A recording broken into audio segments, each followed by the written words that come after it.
The gentle hum of a pressure washer filled the weekend air as a young man meticulously cleaned his grandfather's driveway. His weathered baseball cap, worn backwards, kept the sun from his neck as he moved methodically across the concrete. This wasn't just another chore. It was the latest addition to a long list of odd jobs he'd been doing for the past 2 years. At just 17, this high school junior had already mapped out his dream with the precision of a master architect. While other teens spent their money on the latest phones or designer clothes, he had his eyes set on something bigger.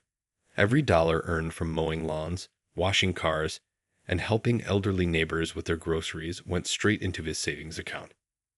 His mother, who worked 2 jobs to keep their modest apartment, initially thought he was being impractical. A BMW? Really? She'd asked, eyebrows raised. But as months turned into years, and her son's dedication never wavered, her skepticism transformed into pride. She watched him decline party invitations to pick up extra work, skip lunch to study car magazines, and spend hours researching vehicle maintenance. The dream had started innocently enough. One morning, while walking to school, he'd seen a BMW M3 glide past, its engine notes singing a symphony that made his heart race. The sleek lines, the aggressive stance, the way it moved like a predator ready to pounce. Everything about it spoke to him.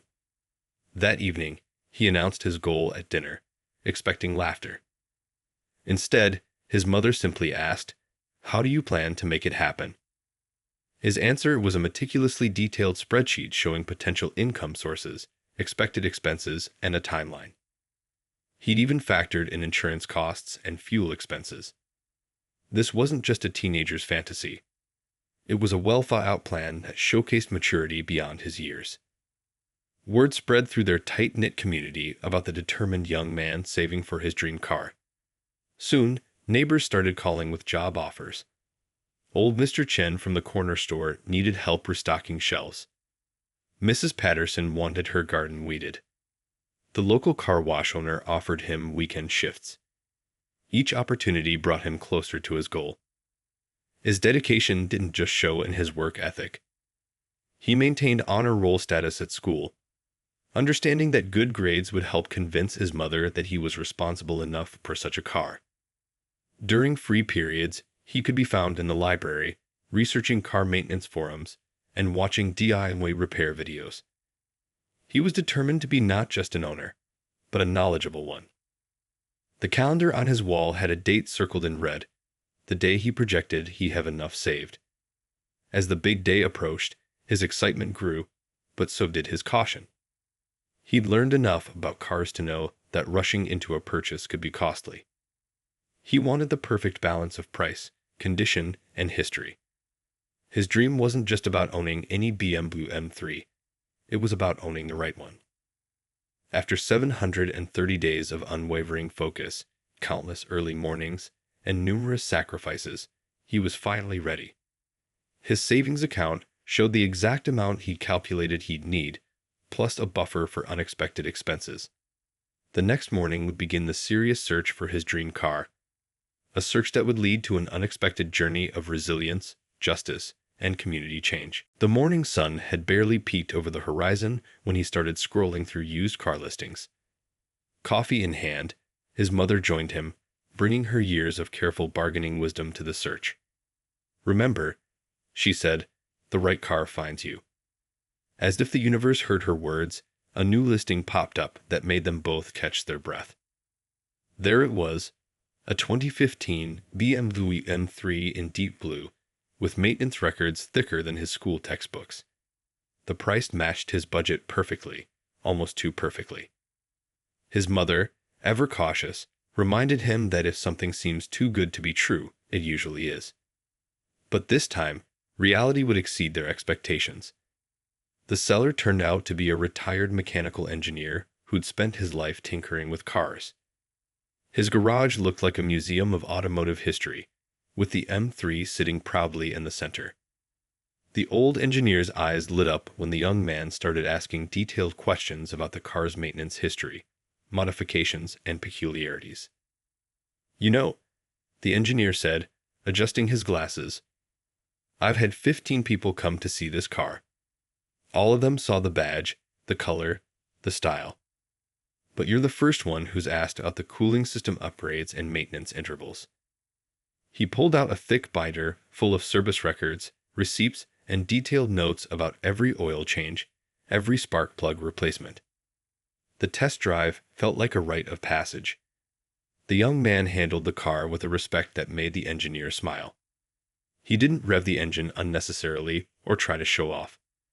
Instead, he methodically checked every function, listened to every sound, and asked intelligent questions about the car's quirks.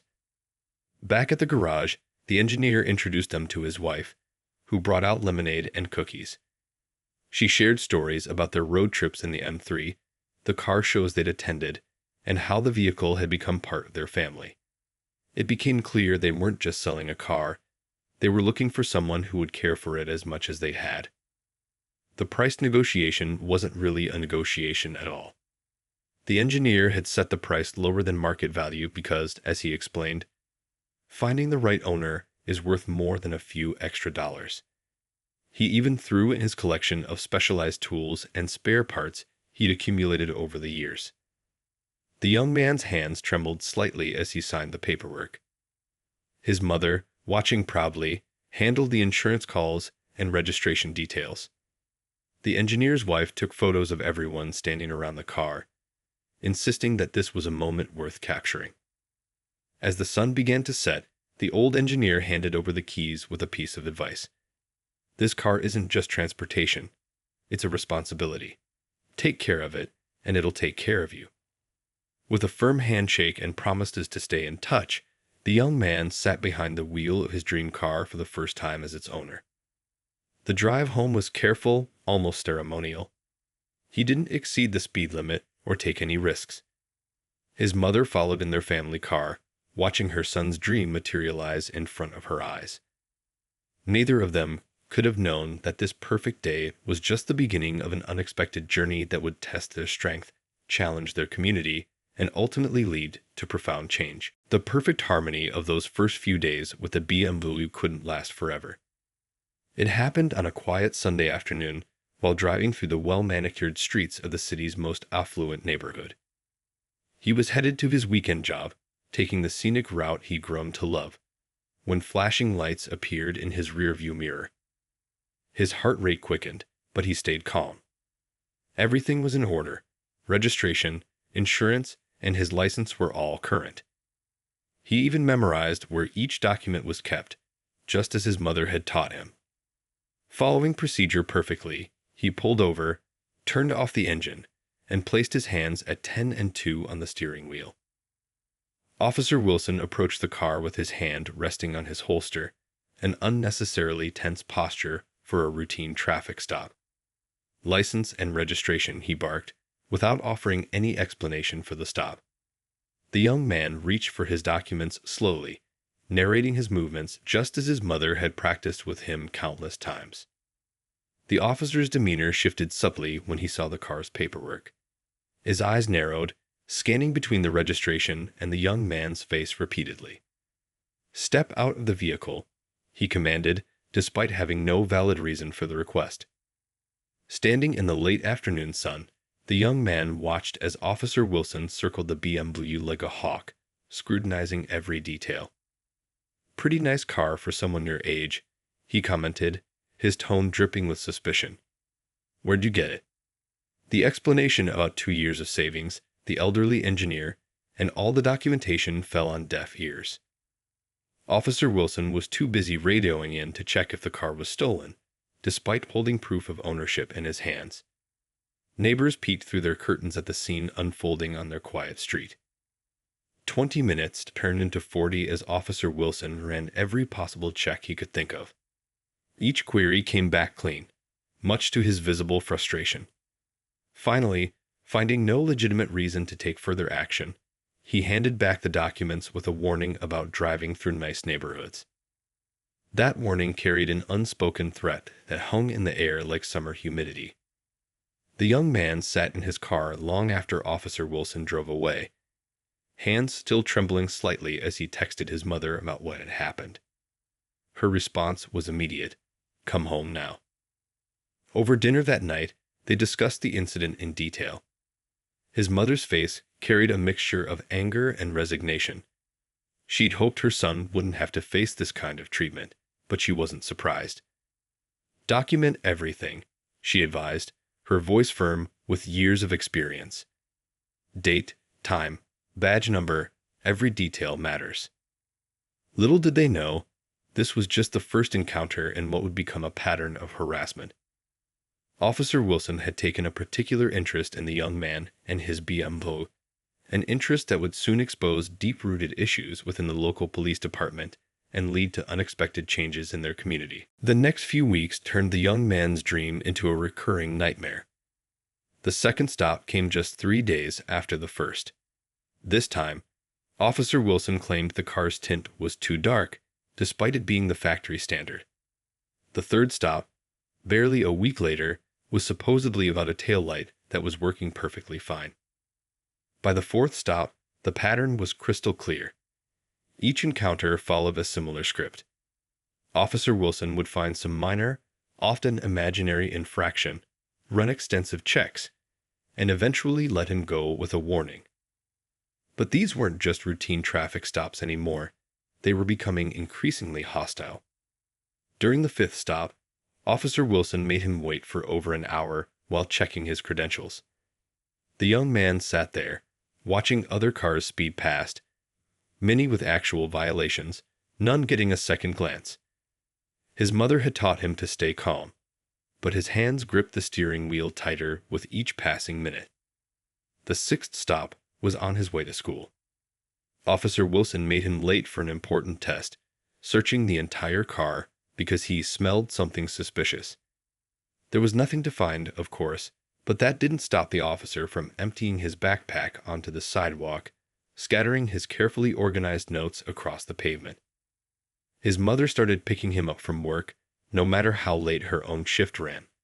But even her presence didn't deter Officer Wilson. During the seventh stop, he questioned her too, implying she was covering for illegal activities. She recorded everything on her phone, her hands steady even as her voice shook with controlled anger. The harassment began affecting every aspect of his life. He started taking longer routes to avoid Officer Wilson's usual patrol areas. The extra gas money ate into his savings, but it seemed a small price to pay for peace of mind. His grades started slipping, not because he wasn't studying, but because the constant stress made it hard to focus. Friends noticed the change in him. The proud smile he'd worn when he first got the car was replaced by constant vigilance, checking his mirrors at every intersection. He declined invitations to drive to group events, worried about putting his friends in an uncomfortable situation if Officer Wilson showed up. The retired engineer who sold him the car noticed something was wrong too. During a chance meeting at a local gas station, he saw the young man's hands trembling as he filled up the BMW. After hearing about the harassment, the old engineer's face darkened with concern. "This isn't right," he said firmly, "and it isn't just about the car anymore." That evening, sitting at their kitchen table, mother and son made a decision. They wouldn't sell the car. That would mean letting injustice win. Instead, they would fight back, but they would do it the smart way. With trembling fingers but resolute hearts, they began documenting every detail of every encounter, building a case that would soon shake their community to its core. The kitchen table became their command center. His mother's paralegal experience proved invaluable as they created a detailed documentation system. Every stop was logged with military precision. Dates, times, duration, weather conditions, and exact locations marked on a digital map. They kept copies of every warning ticket, noting that none ever made it into the official system. Their home security camera caught Officer Wilson driving slowly past their house late at night, something that happened with disturbing regularity. The young man's phone was always ready to record, carefully positioned on the dashboard whenever he drove. The audio captured Officer Wilson's tone growing increasingly aggressive with each stop. Neighbors began to notice. The elderly couple across the street wrote a detailed statement about witnessing 3 separate stops. The local grocery store owner shared security footage showing Officer Wilson following the BMW for several blocks before initiating yet another baseless stop. The retired engineer who sold him the car became an unexpected ally. He reached out to his car club friends, and soon more eyes were watching. They documented Officer Wilson ignoring similar BMWs driven by older or white drivers, building a clear pattern of targeted harassment. The young man's school counselor contributed too, providing documentation of his declining grades and increased anxiety, directly correlating with the timeline of harassment. Teachers noted his exhaustion, the result of taking longer routes to avoid certain areas, often making him late for his first class. His mother's coworkers at the law firm where she worked as a paralegal started taking notice. One of the junior attorneys helped them organize their evidence, suggesting they create a timeline showing the escalation of Officer Wilson's behavior. What emerged was a disturbing pattern of increasing aggression and surveillance. They started carrying a thick binder in the car, containing the car's complete history, maintenance records, and ownership documents. Each time Officer Wilson demanded to see papers, they produced more documentation than he could process. The young man stayed respectful but firm, knowing his rights but never escalating the situation. Local business owners along his regular routes began keeping their security cameras pointed toward the street. A coffee shop owner noted the exact times Officer Wilson would park across the street, engine running, waiting for the BMW to pass. The owner of a local garage documented how Officer Wilson would circle the block whenever the car was in for routine maintenance. Their evidence grew beyond just documentation of traffic stops. They had proof of Officer Wilson's patrol car parked outside their house at odd hours, screenshots of his social media posts showing concerning patterns, and statements from other young drivers who'd faced similar treatment but had been too afraid to speak up. As their file grew thicker, so did their resolve. This wasn't just about fighting back against harassment anymore. It was about creating change. Every piece of evidence they gathered was another brick in the foundation of what would soon become a powerful catalyst for reform in their community. Everything changed on a rainy Tuesday evening. A local news van was parked outside their house, and a reporter stood on their doorstep. The dashboard camera footage from their most recent encounter with Officer Wilson had gone viral. Someone at a nearby coffee shop had recorded the incident on their phone, capturing the officer's aggressive behavior in stark detail. The reporter listened intently as they shared their meticulously documented evidence. Her eyes widened at the thick binder of incidents, the time-stamped photos, and the growing collection of witness statements. What started as a simple story about police harassment was quickly revealing itself to be something much bigger. Within hours of the news segment airing, their phones started ringing nonstop. Other families came forward with similar stories about Officer Wilson. The pattern stretched back years, but no one had gathered evidence as thoroughly as they had. The local news station's social media channels exploded with comments, shares, and more stories. Internal Affairs couldn't ignore the mounting pressure. They launched an official investigation, sending investigators to interview everyone who would come forward. The young man and his mother spent hours walking the investigators through their documentation. The evidence was irrefutable. Maps showing the frequency of stops, video footage, witness statements, and time-stamped photographs. The investigation uncovered something even more disturbing. Buried deep in Officer Wilson's personnel file were multiple complaints of similar behavior, all mysteriously marked as resolved, with no further action. The department had been protecting him, sweeping evidence under the rug for years. Community meetings became packed with concerned citizens. The retired engineer who sold the BMW spoke passionately about witnessing the harassment firsthand. Business owners shared their security footage. Teachers described how their students' lives were being affected. The wall of silence was crumbling. As the investigation deepened, reporters discovered that Officer Wilson's conduct was just the tip of the iceberg. There were systemic issues within the department, a lack of oversight, missing complaint records, and a culture of protecting officers despite clear evidence of misconduct. The police chief was forced to hold a press conference. Standing before a crowd of reporters, he couldn't explain away the evidence. The department's own data showed a clear pattern of discriminatory stops, with Officer Wilson's numbers standing out dramatically from his peers. The story spread beyond their local news. National outlets picked it up, seeing it as part of a larger conversation about policing and accountability. Their careful documentation was being held up as an example of how to fight systemic abuse the right way, with facts, evidence, and persistence. The truth emerged like a sudden storm.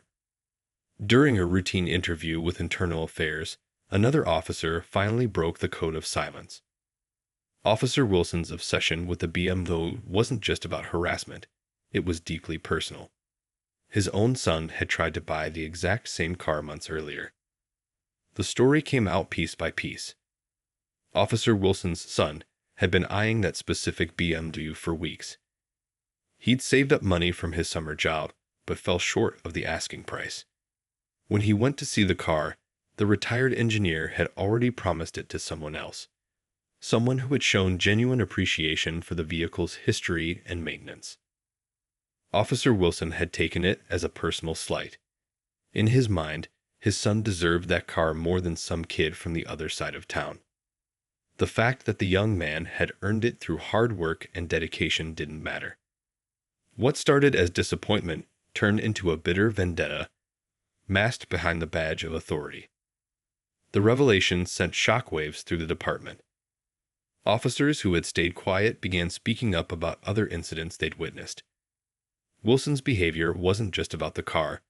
It was about power, privilege, and a deeply rooted belief that certain people didn't belong in certain neighborhoods or certain cars. Body camera footage from other officers revealed conversations where Wilson had bragged about keeping people in their place. He turned his personal frustration into a campaign of intimidation, using his badge as a weapon. The thin blue line that had protected him for so long began to crack. The young man and his mother sat in stunned silence as the full story unfolded on their local news.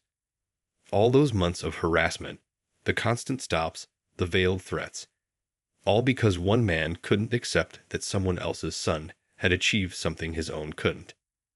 The retired engineer who sold them the car came forward too.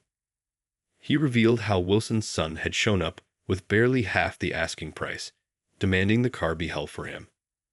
When the engineer refused, explaining he had already promised it to someone who appreciated its value beyond just its appearance, the young man had stormed off, making threats about his father's position in law enforcement.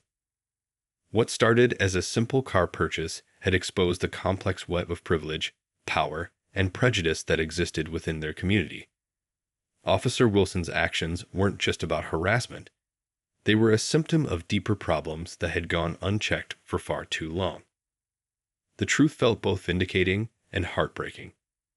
Vindicating because it proved their experiences weren't imagined, heartbreaking because of how unnecessary it all had been.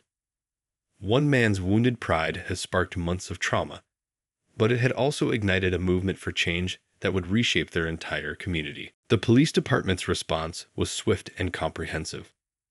Officer Wilson was placed on immediate administrative leave pending a full investigation. The police chief, facing intense public pressure, announced a series of sweeping reforms that would change how traffic stops were conducted and documented. Every officer would now be required to wear and activate body cameras during all interactions. A new civilian oversight committee was established, with members from various community backgrounds. They would review traffic stop data monthly, looking for patterns of discriminatory behavior. The department implemented mandatory bias training, but not the typical checkbox variety. They brought in experts who shared real stories, facilitated uncomfortable conversations, and challenged long-held assumptions. Officers were required to spend time in community engagement programs, getting to know the neighborhoods they patrolled as people, not just patrol zones. A new digital system was put in place to track every police interaction. No more warning stops could be swept under the rug. Each stop required proper documentation, including the reason, duration, and outcome. The data would be publicly accessible, ensuring transparency and accountability. The young man received a formal apology from the police chief in a public ceremony. But more importantly, he was invited to join a newly formed Youth Police Advisory Council. His experience would help shape department policies to prevent similar incidents in the future. His mother's law firm offered to represent other families pro bono who had faced similar harassment. The floodgates opened as more people came forward, knowing they would finally be heard. Each new story reinforced the need for systemic change. The retired engineer who sold him the car became a regular speaker at police training sessions, sharing how a simple car sale had exposed deep-rooted issues within the department. His perspective as a respected community member helped bridge gaps in understanding between officers and the communities they served. Local businesses that had provided security footage and witness statements were recognized for their courage in speaking up. Their actions set a new standard for community involvement in police accountability. Small business owners started a network to document and report any concerning police behavior they witnessed. The young man could finally drive his BMW without constantly checking his mirrors. Officers who passed him now gave friendly waves instead of suspicious glares. The car that had become a symbol of harassment was transforming into a symbol of positive change. Proof that standing up for what's right, with dignity and determination, could transform an entire community. 1 year later, the young man's BMW became a regular sight at local car shows, but not for the reasons anyone expected. He'd started a unique program called Building Bridges, where car enthusiasts from all backgrounds, including police officers, gathered to share their passion for automobiles. The monthly meetups transformed the community center parking lot into an impressive car show. Officers brought their personal vehicles, teens showcased their first cars, and auto mechanics offered free safety inspections. The retired engineer who sold him the BMW became a mentor, teaching young people about car maintenance and the value of taking care of their vehicles. What began as casual conversations over open hoods grew into meaningful relationships. Young drivers learned that not all officers were like Wilson, while officers gained new perspectives on how their actions affected young people in their community. The car shows became a place where barriers broke down and understanding grew. Local businesses sponsored auto repair scholarships for students interested in mechanical careers. The police department started a program where officers taught defensive driving courses to new drivers, focusing on both safety and rights during traffic stops. The young man's mother helped develop a Know Your Rights curriculum that became mandatory in drivers' education classes. The story caught the attention of other cities facing similar issues. Police departments from neighboring counties sent representatives to learn about the community engagement program. The young man found himself speaking at police academies, sharing his experience not with anger, but with hope for positive change. His BMW, once a target of harassment, became a symbol of transformation. The car that had caused so much trouble now brought people together. Every scratch and dent in its surface told a story of perseverance and positive change. The retired engineer often joked that his old car had found an even greater purpose than he could have imagined. The local news did a follow-up story on the anniversary of the viral video. This time, instead of showing confrontations with police, they showed officers and teenagers working together under car hoods, sharing stories and building trust. The reporter who broke the original story could hardly believe the transformation. The young man still had his dream car, but he'd gained something far more valuable: the power to create positive change. His mother watched proudly as her son's difficult experience transformed into a force for good in their community. They had turned a story of prejudice into one of progress, proof that sometimes the biggest changes start with a single stand against injustice. As each new group of young drivers joined the program, they learned more than just car maintenance. They learned about standing up for what's right, about documenting injustice, and about working together to create meaningful change. The BMW that started it all remained a reminder that sometimes the hardest roads lead to the most important destinations.